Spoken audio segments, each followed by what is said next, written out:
Of course, there is huge curiosity out there, but more than just curiosity is now businesses are wanting to think what can be done with it, right? So more than just looking at proof of concepts, our customers, for example, and friends that I know in the industry around globally are looking for proof of values more than just proof of concept.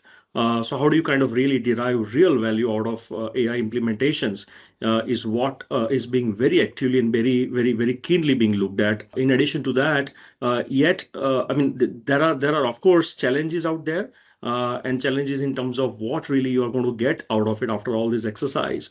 So that's one thing. So it's about how do you get started? Where do you get started? Should you get started? Of course, yes. So most of our businesses and the customers that we deal with, they are absolutely convinced that they need to get started. It's about where and how they should get started. Thinking about proof of value in what you get started with. So it comes usually with the efficiency, productivity gains, and then of course huge in terms of the experience. So for example, customer experience and so on. So these are three areas which customers, as we know, and businesses that we talk, usually most of them are really keen to understand how they can possibly gain efficiency, more productivity, and better experience for the customers at the end. From the time AI burst into our lives 2 years ago, the whole world has been running around trying to figure out what to do with this innovation. I can't think of a company which is not looking at it really, Sujit. I mean, every board is asking the question, how are we using AI to improve either productivity, gain some efficiencies, or even use AI in innovation to be able to progress the cause of the organization, right? So it's kind of we are living in the AI era now, and that's the reality, right?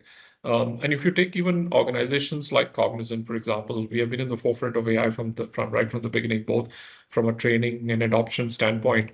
We ourselves, our CEO Ravi Kumar talked about how Cognizant itself uses AI generated code. We have about 2 million lines of AI generated code, which we have, adopted in the business that we're delivering to our customers. So, the impact is all around, and it's really profound. Topic of the webinar is really about AI first world. And I think every conversation since the ChatGPT moment of November 2022 continues to be about AI. But I think the difference we are seeing now in the last 12 months potentially is that as you think about enterprise AI adoption, it's not just about saying what all you can do with AI. Yes, that is obviously there, the art of the possible with AI, but more about what is the business value that I can drive with AI. So obviously AI implementation and support functions, whether it's customer service, supply chain management, procurement, but also what is the AI use cases in my core business processes, right? So if I'm a healthcare company, can I do drug discovery with AI? If I'm a bank, can I implement fraud management with AI? So I think there's a very diverse set of AI use cases that we are now seeing across enterprises. Having said that, I think enterprises are also in two parts. There are the very forward-looking enterprises that are doing a lot more with AI, and there is a second lot which is still at the POC experimentation stage and are seeing what does it mean for me from a business perspective. So yes, I think everyone recognizes that the AI opportunity is something that they cannot miss out. But I think you will see different organizations at different paces of maturity from an enterprise AI perspective.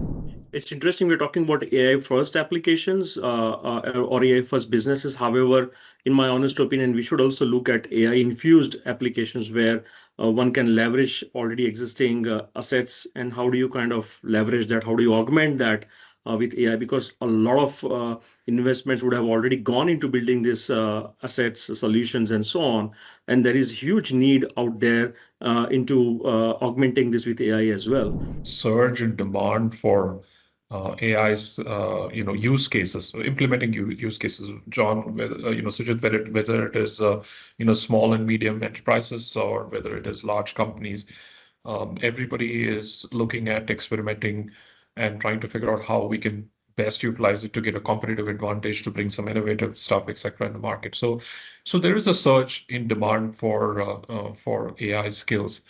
We in Cognizant, we actually commissioned a study a little while back where we were trying to understand the economic impact of AI on the jobs.